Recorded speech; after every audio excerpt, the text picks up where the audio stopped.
오늘 날이 좀 많이 춥습니다. 많이 추워서 아마 오는 길 좀 많이 좀 힘드셨을 텐데, 그래도 이렇게 하나님께 또 예배를 드리는 것은 우리 영혼을 또 복되게 하는 것이고, 또 우리의 육신도 하나님의 은혜와 또 복으로 참 온전해지는 것입니다. 그 역사란 무엇인가라는 책이 있습니다. 그거 좀 유명한 책인데, 에릭 카가 지은 책이죠. 근데 거기에서 이제 역사의 정의에 대해서, 과거와 현재 대화다. 이렇게 정의를 내려요. 근데 영국의 어떤 저명한 비평가는 그 에릭 카를 좀 모자란 사람으로 이렇게 표현을 했어요. 그러니까 좀 약간 모자란 사람. 근데 그 책은 사실 좋은 책이 아닙니다. 왜 그 책을 우리나라에서 그렇게 대단한 책이라고 자꾸 축해 세우느냐. 그 좌파들이 그런 거예요, 좌파들이. 그러니까 역사를 주관적으로 보게 하는 거예요, 역사를. 그러니까 역사를 주관적으로 보면은, 자기, 역사를 자기식으로 보는 거예요, 자기식으로. 그러니까 그 책은 이제 그런 조장을 좀 하게 하는 책이라, 진짜 좋은 책이라고는 할 수가 없어요. 역사는, 우리가 이제 역사, 혹시 학교 다닐 때 역사를 배우죠. 세계사도 배우고, 국사도 배우고. 근데, 역사는 사실 배워야 돼요. 배워야 되는데, 우리나라는, 이 역사를 좀 소홀하게 취급하죠. 학교에서도 그렇고. 근데 배워야 된다고요. 역사를 배우지 않으면은, 이 세상이 어떻게 이제까지 왔는지, 또 이 세상 속에 인간은 무엇인지, 그런 것들을 모르게 된다고요. 여러분, 우리가 성경에 보면은, 성경은 제가 저번에도 말씀드렸지만, 다 어떻게 보면 역사서예요, 역사서. 그래서, 어떤, 아주 잘못된 사람들은 이스라엘 삼국지라고 하잖아요. 근데 성경은 역사예요. 창세기부터 계시록까지 다 역사입니다. 역사는 뭡니까? 사실에 근거한 거예요. 그러니까 아까 얘기했지만 그 역사는 무엇인가는 역사를 자기 주관적으로만 생각하게 되면 자기 마음대로 역사를 조작, 왜곡할 수 있단 말이에요. 그러니까 우리나라 좌파들은 역사를 조작하고 왜곡하잖아요. 최근에 서울의 봄이지 뭔지. 그러니까 역사를 자기 마음대로 조작하고 왜곡하는 게 이 사회주의, 이 좌파, 이 공산주의자들이 하는 일이라고요. 그러니까 역사를 최대한 객관적으로 봐야 되는데 그 에릭 카는 역사를 과거와 현재 사이의 대화라고 했다고요. 그러니까 주관적인 역사관을 조장하는 거라. 무슨 대화는 대화예요. 있는 사실을 객관적으로 보는 게 올바른 역사관이에요. 성경도 그래요. 예수님의 부활하심과 탄생과 죽으심과 승천과 재림을 내 주관적으로 평가한다면은 그게 말이 됩니까? 안 되죠. 객관적으로 예수님이 실제로 이 땅에 오셨고 그분이 이 땅에 34년 사셨고 실제로 십자가에 죽으셨고 3일 동안에 무덤에 계셨고 3일 만에 부활하셨고 또 수많은 사람들이 보는 가운데 구름을 타고 승천했고 그리고 앞으로 예수님이 이 땅에 오시고 이게 다 역사예요, 역사. 그러니까 기독교는 역사적 근거를 가지고 있는 종교예요. 그러나 다른 종교는 근거가 없어요. 역사적 근거가 아주 약해요. 약하기 때문에 다른 종교는 그냥 종교적인 마음으로 믿는 거예요. 근데 우리 기독교는 종교적인 마음으로만 믿으면 안 돼요. 실제로. 그러니까 여러분, 자유주의 신학자들이 왜 예수님이 부활이 없다, 오병이어는 사실은 그게 아니다. 그러니까 성경에 있는 역사를 다 무시하죠. 창세기만 해도 그래요. 무슨 아담과 뱀이 어디 있고 그건 다 신화다. 고대 신화를 그냥 유대인들이 그저 종교적으로 차용을 한 거다. 봐요. 그러니까 실제로 있었던 역사를 왜곡하는 거예요, 왜곡. 그러니까 그렇게 하기 시작하면은 한도 끝도 없겠죠. 뭐 예수님의 재림도 예수님은 실제로 모든 사람이 볼 수 있게 오는 게 아니고 너희 마음에서 오는 거다. 뭐 또 천국도 그래요. 천국은 실제로 우리가 죽어서 가는 것이 아니라 그냥 이 세상을 천국과 같이 정의롭고 공의로운 세상을 만드는 것이다. 이게 기독교 사회주의자들이 말하는 거예요. 근데 참 안타까운 것은 진짜 안타까운 것은 교회나 우리 한국의 기독교는 이 사회주의자들이 너무 심각하게 너무 많이 들어와서 이제는 그거를 정말 뿌리 뽑는다는 것 자체가 불가능해. 응? 이승만 대통령이 벌써 1950년대 저 WCC는 공산주의자들이 모인 집회니까 안 된다 하고 벌써 그때부터 안 된다고 했단 말이에요. 그런데 한국교회는 WCC가 좋다고 그냥 춤을 추고 지금도 그런 일을 하니 봐요. 벌써 너무나 뿌리가 깊어요. 우리가 이 세상 역사가 무엇인지 바르게 알아야 돼요. 근데 성경은 이 세상 역사를 결국은 뭐냐? 인간이 하나님을 거역하는 게 이 세상 역사예요, 역사. 그러니까 역사를 가만히 보면 여러분 창세기부터 봐요. 아담과 하와가 범죄하고 타락했어요. 그러고 나서 가인이 그 동생을 살인을 저질렀죠. 봐요. 그러니까 역사는 뭐냐? 물론 많은 역사적 관점이 있고 내용이 있고 뭐 그런 게 있지만 하나님을 거역한, 하나님에게 대항한, 하나님에게 적대적인 인간의 발자취가 그게 역사입니다. 그게 동양의 역사든 고대 역사든 서양의 역사든 근세든 중세든 현대든 간에 다 보십시오. 결국은 뭐예요? 사람이 하나님을 거스른 거예요. 거스른 발자취가 그게 역사라는 거예요. 네. 그래서 우리는 이 세상 역사라는 게 결국은 하나님을 거역하고 하나님을 싫어하고 하나님에게 적대적이고 하나님의 말씀을 무시하고 그래서 뭐 동양의 역사는 뭐 사실 너무 오랜 동안 기독교하고는 거리가 먼 역사이니까 뭐 지금도 마찬가지고 뭐 크게 다룰 것도 없어요 사실. 근데 서양의 역사를 보면은 이 기독교 이전, 그 다음에 기독교가 항상 번창할 때, 그 다음에 지금처럼 기독교가 쇠퇴할 때, 이게 딱 나눠져요. 그러니까 서양의 역사를 보면은, 이 기독교라고 하는 종교가 얼마나 진실이라는, 사실이라는 것, 이게 사람에게 정말 진정한 종교라는 걸 알 수 있어요.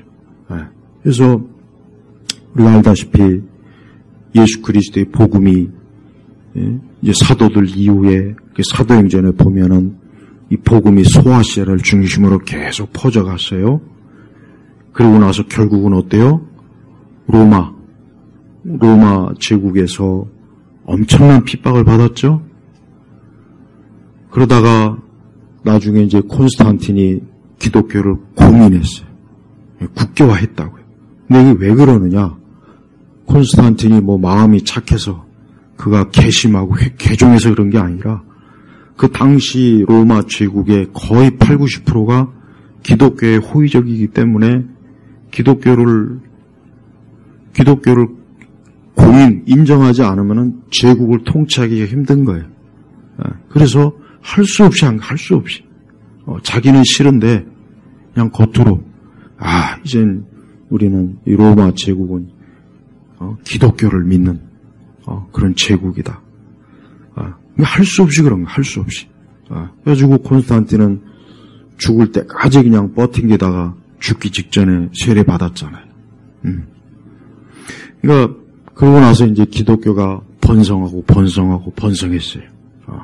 그래가지고 서구가 이제 기독교로 돌아선 거예요. 그러다가 17세기부터 서서히 철학에서부터 하나님이 어디 있냐, 뭐 성경이 이게 사실이냐, 뭐 이런 식으로 또 조금씩 곰팡이가 피어나는 거예요.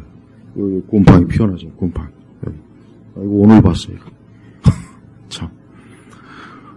그러다가 이제 서서히 이제 하나님을 부정하는 그러한 철학, 그런 인간의 그 학문적, 기술적, 과학적 그런 것들이 꽃 피우고 나니까 이제 어때요? 이제는 19세기에 들어와서는 그냥 겉만 기독교지 속은 다 세속화됐다고. 그러니까 하나님께서 안 되겠구나 해가지고 이제 1차 대전, 2차 대전으로 이 세상을 확 뒤집어 엎어버렸죠. 그리고 또 세속화가 모든 영역에 다 들어와가지고 대학이라든가 항상 대학부터 들어오니까 이 세속화나 이 반무신론, 반기독적인 것은 항상 대학에서 들어와요. 대학. 그러니까 이 대학교가 어떤 학문을 가르쳐 보면은 그 다음 세대가 어떨지는 뻔한 거예요. 그러니까 미국도 1920년대 벌써 대학이 세속화됐다고. 그 전에는 대학교 총장이나 학장은 전부 다 목사님들이었어요. 근데 30년대 들어와서부터는 이제는 목회자는 이제 대학 총장이나 학장에서 이제는 채용 안 하고 이제 일반 세속주의자들이 이제 학장이나 총장이 되고서부터 어때요? 대학이 진화론과 이런 온갖 세속적인 반기독교적인 학문으로 체제를 정비한 거예요. 그러다가 이제 60년도까지 가까스로 버티다가 이제 60년도 후반에 이제 완전히 다 미국 사회가 어때요? 완전히 기독교하고는 이제 거리를 둔 그런 사회가 된 거예요. 그래서 공립학교에서도 주기도문이나 십계문도 이제는 안 하고 기도도 안 하고 그게 케네디가 그렇게 한 건데 그것도 왜 그러느냐? 그렇게 할 수밖에 없으니까. 이제 더 이상 기독교를 이렇게 붙잡고 있기에는 미국 사회가 너무 세속화됐으니까 할 수 없는 거예요. 그러니까 정치인들은 상황과 이 주변 상황과 그러니까 세상을 보는 사람이에요. 가장 예민한 사람이라고. 그러니까 케네디가 카톨릭 교인이라서 그런 게 아니라 그 당시 미국 사회가 이미 기독교하고는 거리가 벌써 머니까 이제 공립학교에서 기도하고 십계명 하는 건 자기 선거에, 표에 도움이 안 되는 걸 아니까 폐지시킨 거라고요. 그러다 이제 70년대 들어오니까 어때요? 마약에다가 온갖, 동성애, 그 다음에 낙태, 그런 게 그냥 활짝 꽃을 피운 거예요, 활짝. 그리고 이제 80년도 들어오면 뭐가 들어오냐? 그때 이제 PC가 들어온 거예요. 1980년대 미국은 PC가 본격적으로 들어온 거예요. 우리는 한참 늦은 거예요, 그러면, 그나마. 그때부터 이미 PC가 들어와가지고, 정치적 올바름. 그래가지고 이제 양성, 평등, 모든 것들이 그때 이제 80년도부터 이제 미국 사회가. 그래서 트럼프가 나타날 즈음에 미국이 어때요? 그나마 있던 기독교인들이 도저히 이래서는 안 되겠다. 더군다나 백인을 죄악시하고, 인종 갈등을 막 조장하고, 갈등을 조장하고, 그러니까 엉망진창이 돼버린 거예요. 그러니까 트럼프가 나온 거예요. 트럼프도 정치인이에요, 정치. 트럼프도 그 몰몬교 집회 영상 집회 해가지고 나와서 수십만 달러 강연료 받고. 그러니까 트럼프도 좋은 사람은 아니에요. 정치인이에요, 정치인. 그러니까 보세요. 하나님을 거역하고 기독교의 그 영향이 쇠퇴하고 사람이 하나님과 자꾸 적대적이 되니까 세상이 어떻게 됩니까? 안 좋아지잖아요. 네. 우리나라도 마찬가지예요. 그래도 80년대, 80년대는 우리나라가 모든 면에서 지금 80년대를 살아보지도 않은 사람들이 80년대를 아예 알지도 못한 세대들이 80년대, 70년대가 독재니 어쩌고. 저는 그 당시 70년대는 국민학교, 초등, 80년대는 중고등학교. 사는데 아무 지장 없었어요. 그 당시는 사회가 그런 거 없었어요. 좋은 시절에서 솔직한 얘기로. 다 어른들 다 그 시대 산 어른들 얘기 들어보죠. 지금도 그때가 제일 좋았다고. 조금만 노력하면 집 사고, 직장생활 뭐 조금만 하면 다. 그러니까 그 당시는 청년들이 얼마든지 자기 인생을 설계할 수 있습니다. 결혼도 마음껏 할 수 있고. 근데 봐요. 점점 90년대 들어와서 2000년에 들어오니까 어때요? 소망이 없고 희망이 없죠.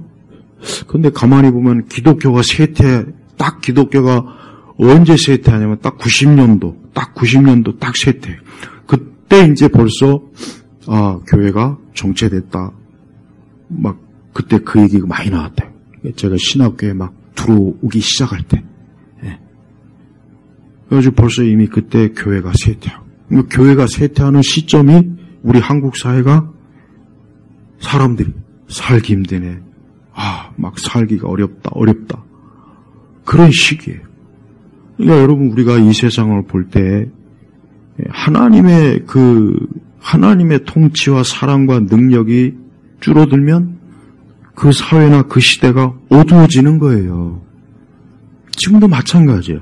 그러니까 우리 기독교인들은 이것은 정치적인 문제야, 사회적인 문제야, 이건 제도적인 문제야, 이것은 뭐 세대 간의 문제야. 그렇게 보면 안 돼요. 그거는 표면적인 거고 더 깊은 건 뭐예요? 영적인 거예요. 영적인 거라고요. 아주 이것을 명확해요. 아주 제가 시간이 많으면 더 많은 예를 들고 싶은데, 그러니까 역사라고 하는 건, 인간의 사회와 역사라는 건 그러니까 사람이 하나님을 계속 싫어하고 미워하고 적대적인 게 인간의 역사예요. 그러니까 인간의 역사 보십시오. 맨날 전쟁, 파괴, 사료, 미움, 이제는 하다 남녀 간의 적대적 감정, 오만 가지 것들이 어때요? 악한 것들이 분출돼서 사람이 살기 힘든 거예요. 그럼 그걸 누가 만들었느냐? 사람이 만든 거예요, 사람이. 하나님을 대적하고 하나님을 거역하니까 결국은 고통받고 힘든 거는 고스란히 사람 몫이 된 거예요. 사람 몫이 된 거라고요. 그러니까 여러분 보세요. 그러니까 우리가 한 개인이든 사회든 국가든 마찬가지예요. 하나님하고 적대적인 관계를 가지고서는 절대 좋은 꼴을 볼 수가 없어요. 좋은 꼴을 볼 수가 없다고요. 그래서 오늘 우리가 본문에 보면은 그래요. 특별히 오늘 우리 성도님들이 주목해야 될 단어는 18절 화목, 19절 화목, 20절 화목. 이 화목이라는 걸 잘 봐야 돼요. 제가 이 화목이 뭐냐 사전을 찾아보니까 뭐냐 그냥 쉬워요. 서로 뜻이 맞고 정다운 거예요. 화목. 그러니까 서로 뜻이 맞고 정다운 게 화목. 뭐 부부 간의 화목, 부모 자식 간의 화목, 사람과 친구의 화목. 그 뭐야 서로 뜻이 맞고 정겨운 거. 이게 화목이에요. 화목. 그 다음에 또 여러 뭐 온화하고 친하고 분쟁이 없고, 당연히 서로 뜻이 맞고 정다우니까 전쟁이 없죠. 싸움이 없죠. 미움이 없죠. 적대적인 게 없는 거예요. 이스라엘과 하마스가 왜 싸웁니까? 화목하지 않은 거예요. 서로 뜻이 맞지 않는 거예요. 러시아하고 지금 전쟁하는 이유가 뭐예요? 결국은 뭐예요? 뭐 지리적인 원인이다. 결국은 뭐냐? 서로 뜻이 안 맞는 거예요. 서로 뜻이 안 맞으니까 전쟁이 일어나는 거예요. 근데 하나님과 우리 사이가 서로 뜻이 안 맞는 거예요. 서로 뜻이 안 맞아요. 선악과를 따먹은 이후부터 이제 하나님이 준 사람과 우리를 지으신 하나님과 뜻이 안 맞는 거야. 뜻이. 뭔 뜻이냐? 성경에 보면 하나님은 거룩하고 선하시고 사랑이 많으시고 긍휼과 용서와 또 우리의 죄를 씻어주시고 우리 사람을 가장 좋게 만드는 하나님의 뜻을 우리에게 베푸셨는데 사람은 어때요? 그 하나님이 싫은 거예요. 우리는 하나님이 싫으니까 우리는 하나님 대신 우리가 신을 만들어서 우리가 종교를 만들어서 우리는 그걸 믿을 거야. 그걸 따를 거야. 뜻이 안 맞는 거예요. 뜻이. 거기서부터 모든 인간의 분쟁과 싸움과 다툼 거기서부터 다 나온 거예요. 무엇보다도 각 사람의 하나님과 지금 싸우고 있어요. 우리는 각 사람이 하나님과 지금, 그러니까 아담이 결국은 선악과를 따먹었다는 그 영적 의미가 뭐냐? 이제 하나님과 화목이 깨진 거예요. 확 깨져버렸어요. 이게 더 이상 아담과 하나님 사이가 이제 뜻이 맞지 않아요. 바로 그 뜻이에요. 그래서 하나님은 어때요? 하나님과 뜻이 맞지 않는 아담은 어때요? 에덴 동산에서 내쫓잖아요. 너와 나하고는 이제 한 집에서 살 수 없다. 이혼한 거예요, 이혼을 해버린 거예요, 이제. 제가 쉽게 표현합니다. 그러니까 사람이 하나님과 뜻이 맞지 않으면 하나님과 서로 미워하고 원수징해야 되고 하나님이 싫어하는 것만 사사건건 골라하는 거예요. 그래서 인간의 역사라는 거 보십시오. 하나님이 싫어하는 것만 사사건건 골라서 하잖아요, 사람이. 그게 역사예요. 사실 역사는 별거 없어요, 솔직한 얘기로. 역사학자들이 온갖 거창한 역사 이론을 세우고 방대하게 하지만 별거 없습니다. 사람이 하나님이 싫은 것만 골라서 하는 거예요.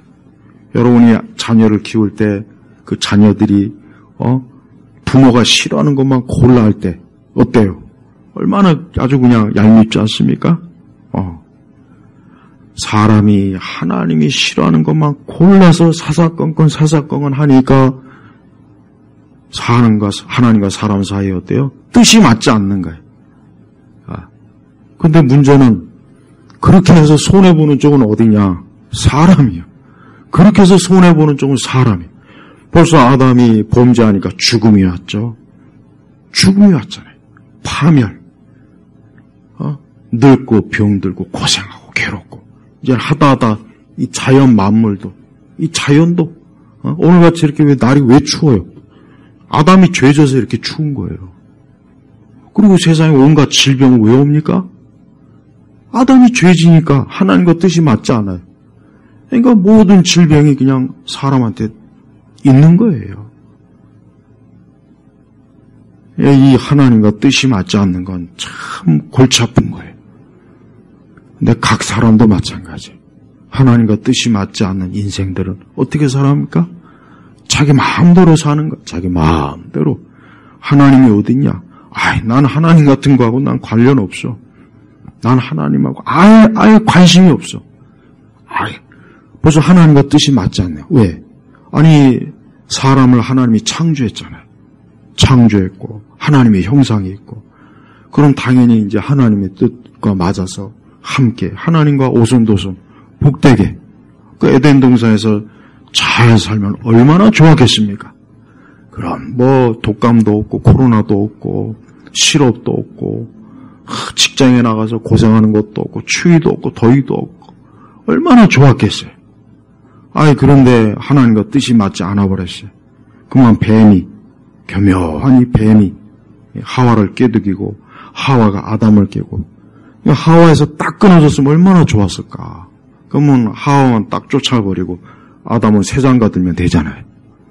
갈비뼈 하나 갈비뼈 여러 개 있으니까 또 하나 취해가지고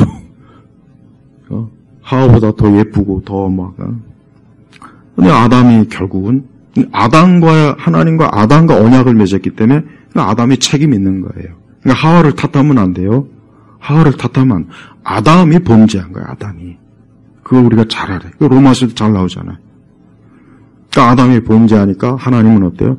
너와 나오는 이제 뜻이 안 맞으니까 너는 에덴 동산에서 나가야 된다. 쫓겨난 거예요. 그때부터 이제 인류의 역사를 보십시오. 하나님과 뜻이 맞지 않아가지고 계속해서 싸워요. 국가 간의 싸움도 크지만 개인 간의 싸움도 얼마나 큽니까? 부부 간에, 또 부모 자식 간에도, 형제 간에도, 이웃 간에도. 이게 다 원인이 뭐냐? 하나님과 뜻이 맞지 않는 거예요. 그래서 성경을 크게 요약하면 하나님 사랑, 이웃 사랑이거든요. 십계명도 마찬가지예요. 하나님 사랑, 이웃 사랑. 근데 사람이 그럽니까? 하나님도 사랑하지 않죠. 이웃도 사랑하지 않죠. 그러니 당연히 전쟁이 있고 죽이는 것이고 파괴가 있고 살인이 있고 다툼이 있고 미움이 있고 이거 어쩔 수가 없어요. 어쩔 수가 없어. 근데 하나님께서 그걸 내버려 두신 것이 아니라 뭡니까? 그래서 오늘 말씀이 너무 귀해요. 자, 18절 보니까 모든 것이 하나님께도 온 것이니 하나님께서 그리스도로 말미암아 우리를 자신과 화목하게 하시고. 근데 이 화목을 사람이 하나님 싫다 그러고 하나님과 뜻이 맞지 않아서 사람이 지 멋대로 했는데 또 하나님께서는 또 그 사람을 불쌍히 궁히 여기셔서 그리스도로 말미암아. 그러니까 하나님께서 예수 그리스도를 이 땅에 보내신 거예요. 요즘 각 교회마다 이제 성탄절 준비를 하는데 좀 예수님이 왜 오셨는지나 좀 알고 성탄절을 했으면 좋겠어요. 교회들도 하나님과의 화목교리, 이 십자가의 중요한 교리를 모르고 그냥 예수님은 무슨 세상에 자기들의 산타로 여기는 거예요. 산타. 응? 그러니까 하나님께서 이대로 두면 인간이 어때요? 하나님과 뜻이 맞지 않기 때문에 결국 인간은 멸망합니다. 멸망의 길로 가는 거예요. 이거 어떻게 합니까? 그리스도로 말미암아 우리를 자신과 화목하게 하시고. 그러니까 하나님과 화목하려면 누가 계셔야 됩니까? 예수 그리스도예요. 그래서 예수님이 이 땅에 보내신 이유는 화목. 이제 너와 나와 뜻을 좀 같이 하자. 그 뜻이에요. 그 뜻. 그러니까 우리가 예수님을 왜 믿느냐? 예수님 믿는다는 의미는 이제 하나님과 우리 사이에 뜻이 맞는 거예요. 서로 뜻이 맞는 거예요. 이제는. 서로 함께 하는 거예요. 이 그리스도로 말미암아라고 했는데 왜 여기에다가 여호와의 증인, 통일교, 안상홍이, 그다음에 신천지, 왜 거기 왜 들어옵니까? 왜? 여러분 혹시 이단들 만나면 18절 말씀 그리스도로 말미암아라 그랬는데 너희들은 도대체 너희 교주가 여기 어디 있냐 그래 어디냐 꼭 물어봐요 꼭. 천주교도 마찬가지 그리스도로 말미암아인데 왜 자꾸 마리아를 중보자로 세우냐고요. 응? 그리스도로 말미암아 예수님으로 인해서 하나님은 우리와 화목하는 거예요. 그리스도로 말미암아. 19절 곧 하나님께서 그리스도 안에서 여기 또 왔죠? 그리스도 안에서 세상을 자신과 화목하게 하시고 그들의 죄를 그러니까 왜 화목을 해야 되느냐? 죄 때문이었지. 우리의 죄 그들에게 돌리지 않으시고 그러니까 우리가 지은 죄를 또 우리에게 돌리지 않고 누구에게 돌립니까? 21절에 나오잖아요. 하나님께서는 죄를 알지도 못하시는 분을 이분이 누굽니까? 예수 그리스도 우리를 대신하여 대신 그래서 대속의 교리가 여기서 나오고 대신 속죄해 주는 거예요. 누가? 예수님을.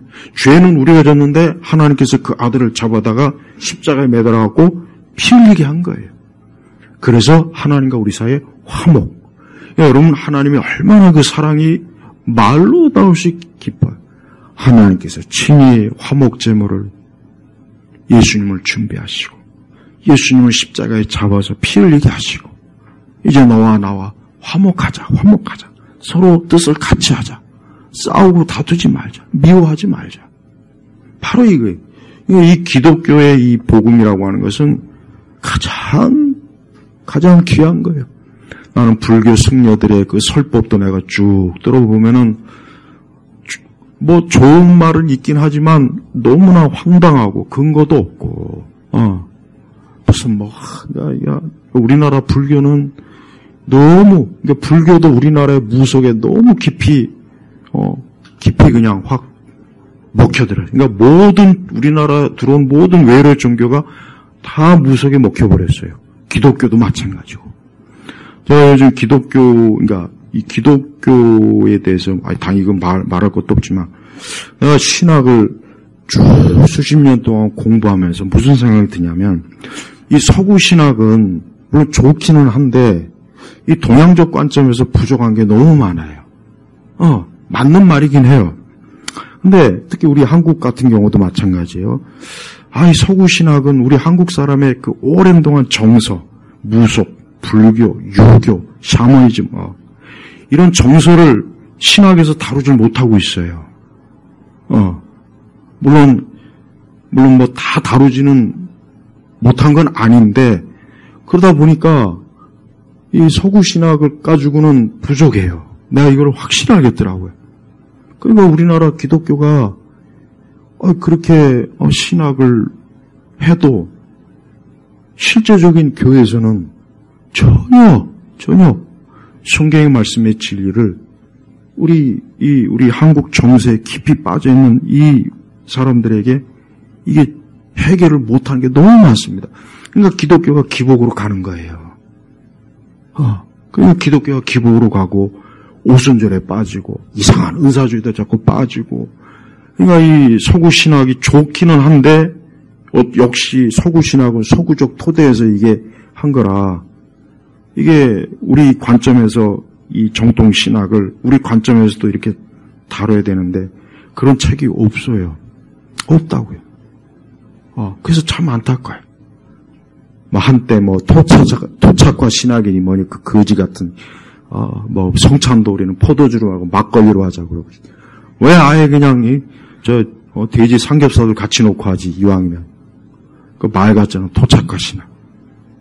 지금 토착과 신학이 하는 게 아니라 우리 정서에 맞는 한국적 정서에 맞는 기독교 정통 신학을 이렇게 연구했어야 되는데 그런 걸 연구하지 않고 하긴 서구 신학을 받아들이기도 급급하니까 지금도 제대로 소화를 못하는 반에 우리 한국적 정서에 맞는 우리 한국 사람들은 무속, 유교, 불교, 샤머니즘 이런 것들 이게 너무 뿌리 깊단 말이에요. 이걸 기독교적으로 빨리 해결해 줘야 돼요.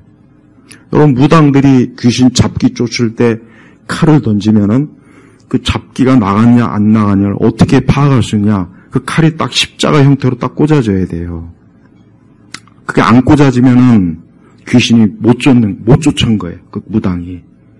그 십자가라는 의미가 이게 굉장히 중요합니다. 귀신을 봐요. 귀신도 십자가 형태에서 딱 쫓아나가잖아요. 여러분 중국의 그 천단에 가보면은 옛날 고대 황제들이 제사 지낼 때 양들을 잡아다가 거기서 제사 지내. 근데 그게 꼭 구약의 제사하고 너무 흡사해요. 그러니까 고대의 이 중국 황제들은 물론 이미 그때도 이 노아가 믿는 하나님에 대한 걸 많이 잊어버렸지만 그래도 어느 정도 흔적이 남아있기 때문에 하나님께 제사 지낸 원리가 구약과 흡사한 게 있어요. 그러니까 양을 잡아다가 제사하더라고요. 왜 하필 양입니까? 다른 것도 많은데. 그러니까 봐요. 그러니까 중국이나 우리나라나 일본이나 이게 기독교 신학이 어쩔 수가 없죠. 서구 신학자들이 자기네도 서구 역사의 바탕에서 이렇게 할 수밖에 없죠.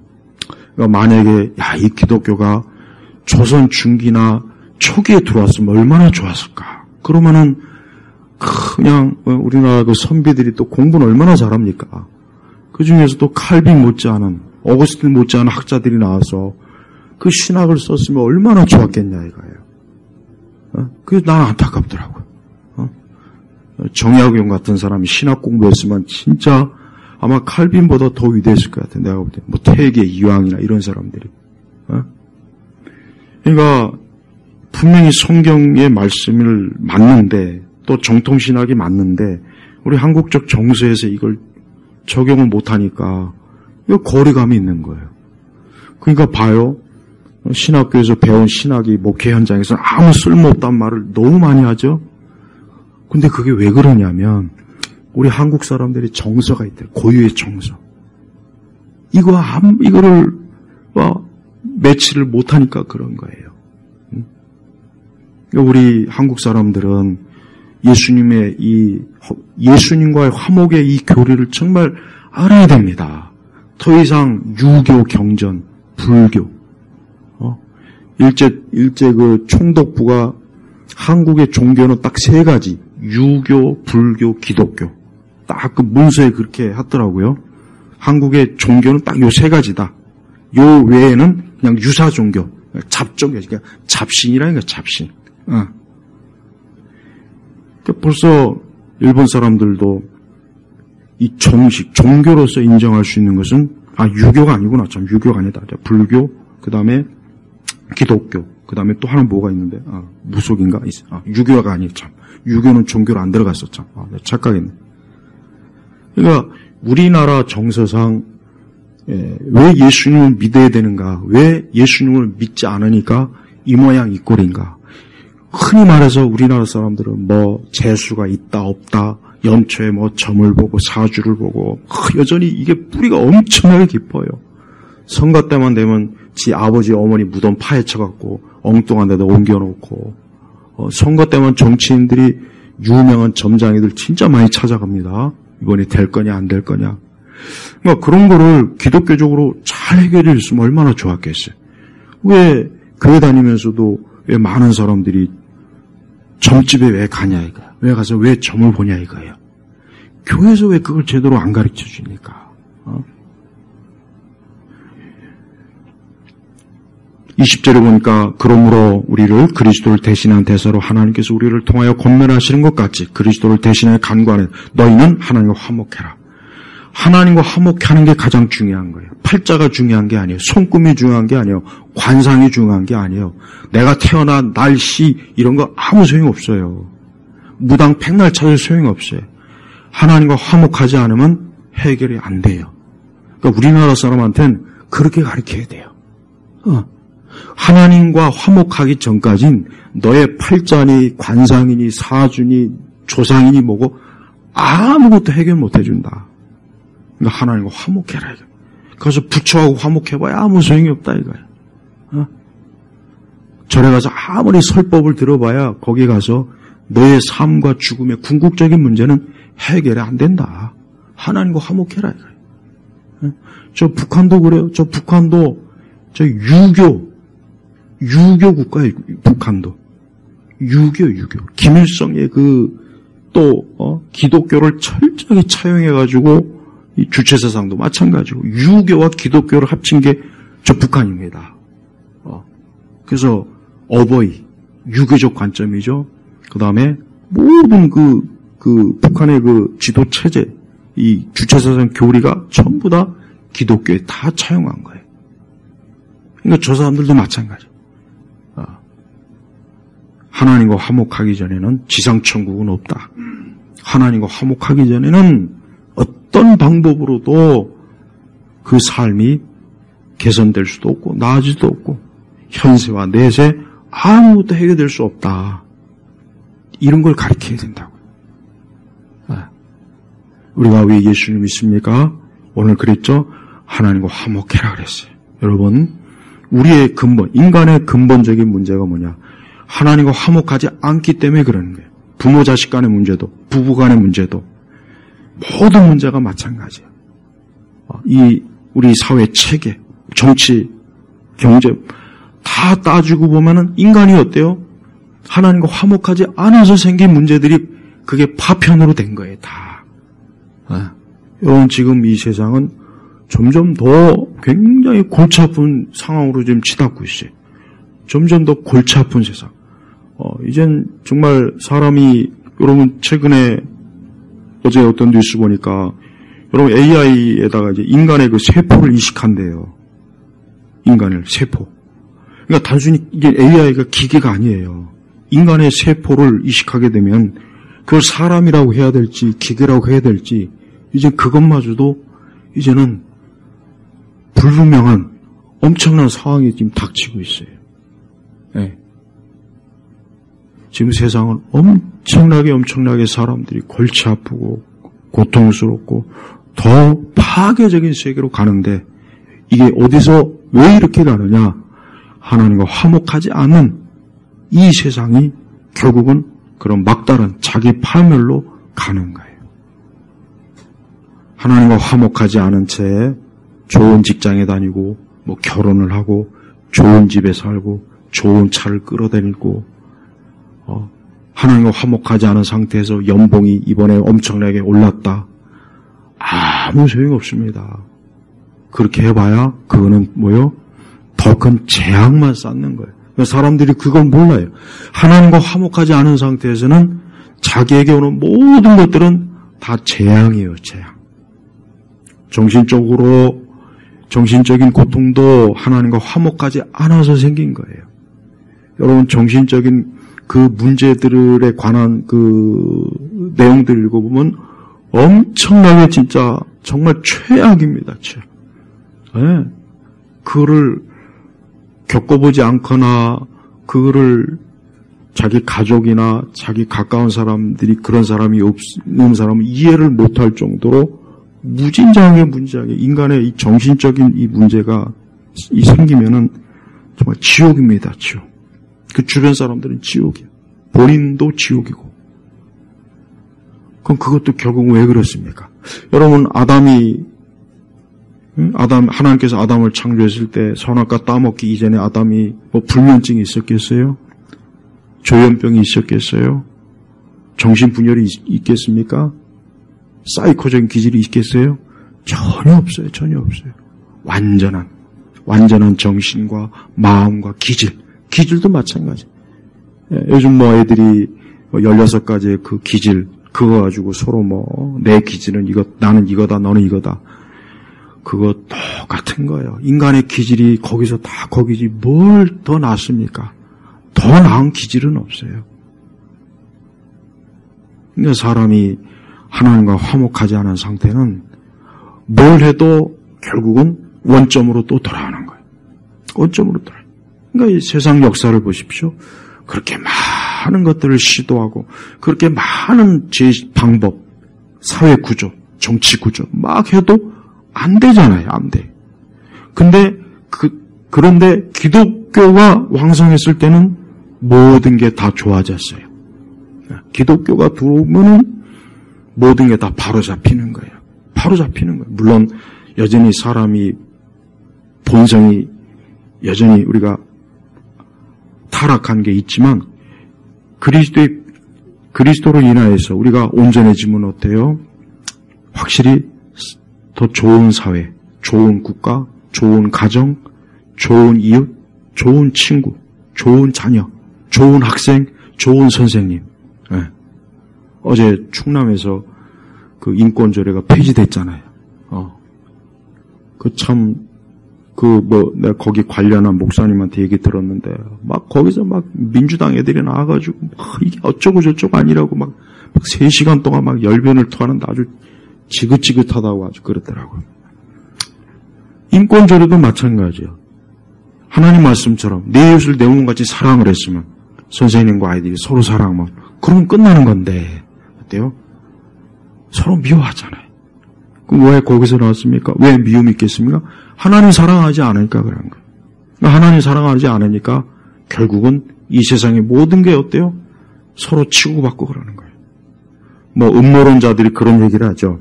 자본주의와 사회주의, 민주주의와 공산주의, 서로 싸우게 만들어서 뒤에서 누군가는 이익을 보고 누군가는 그 음모론이 글쎄 그게 틀린지 맞는지 모르지만 그런 생각이 들어요.